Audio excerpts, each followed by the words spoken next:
I'm Adam Hillman. I'm from Sydney and I'm a goalkeeper.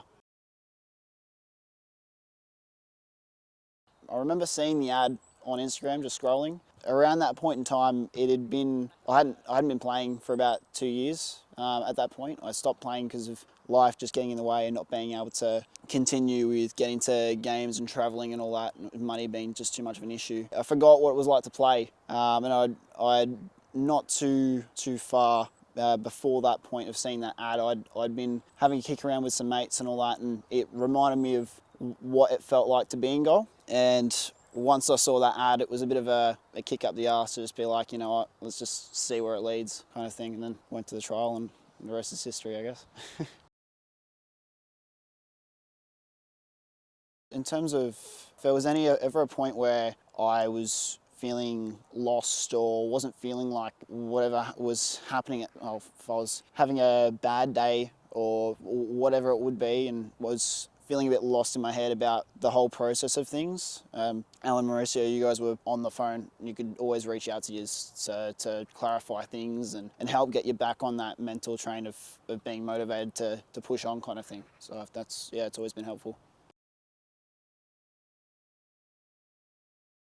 For the events, I would say just go for it. A lot of players turn up to these events. A lot of people from different areas around your city. If you're thinking about trialing at one of those events, it's a good opportunity to just to see where you stack up. Even if you don't get selected, it's a good opportunity to see how you go compared to others your age, seeing what areas you need to work on. It's all filmed kind of thing, so being there and seeing even little glimpses of how you play, it helps to build that if you're looking to improve. And then who knows, you can get selected and end up being on the other side of the world in a few weeks later.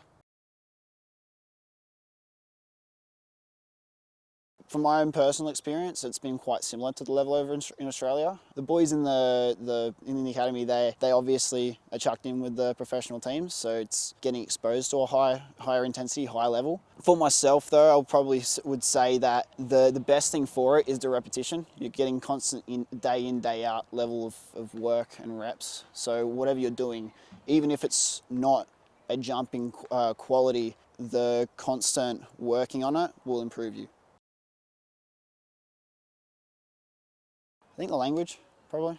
It's both obvious and a lot of people don't realise how heavy of a barrier it can be. Especially as a goalkeeper, communication's a big part. So getting used to being able to speak to your players in a different language is very surreal. But at the same time, once you start to get used to it, it becomes a bit habitual.